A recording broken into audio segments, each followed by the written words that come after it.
The Culture and Animals Foundation. Think, create, explore, celebrate.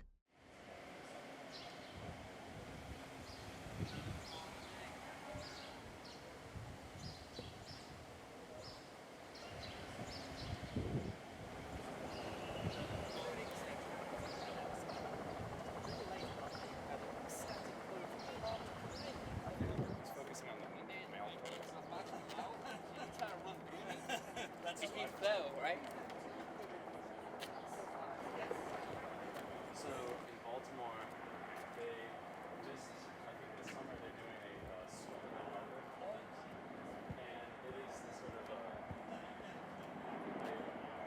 she includes two of the messages in the new introduction to the sexual politics of meat. It was 1988 when I applied for and received the grant from the Culture and Animals Foundation.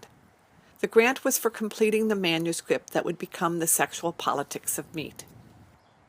By 1988, I had been following the thread of the idea I first had in 1974, 14 years earlier. At times it felt like being in the labyrinth with the Minotaur. I was not there to slay the monster, but to understand and describe what I believed about human-animal relationships. Knowing what I wanted to say and knowing how to say it are two different things entirely. And as I wandered in the maze of ideas, I often dropped the thread and lost my way. By 1988, I had written 3 very different drafts of my manuscript. But I was very excited because the most recent draft reflected the revelation I had experienced about how animals and women were absent reference in a patriarchal culture. This insight was the thread that seemed to promise a way out of the labyrinth. I knew what I had to say, and I now knew how to say it. The chapter in which I introduced the concept of the absent referent is one of the chapters I submitted to the application for a grant. A few days later, the check from Culture and Animals Foundation and a letter from Tom arrived. The unbelievable had happened.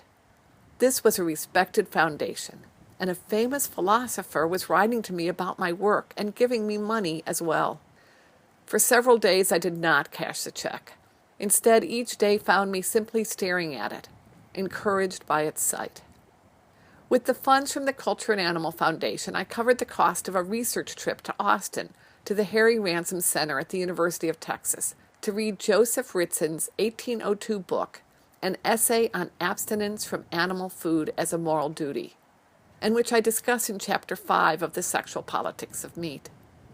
The grant helped me with my next steps in completing the manuscript. But even more importantly, I am thankful for their witness, their encouragement, their confirmation that I had found my way. A year later, The Sexual Politics of Meat won a Women's Studies Award from Continuum Publishing, and at the end of 1989, it was published. I was out of the labyrinth. I love a book that takes you 52 pages before you get to chapter 1. What were they thinking? It's all different. Yeah, how many more? Right? We live in an age with a whole bunch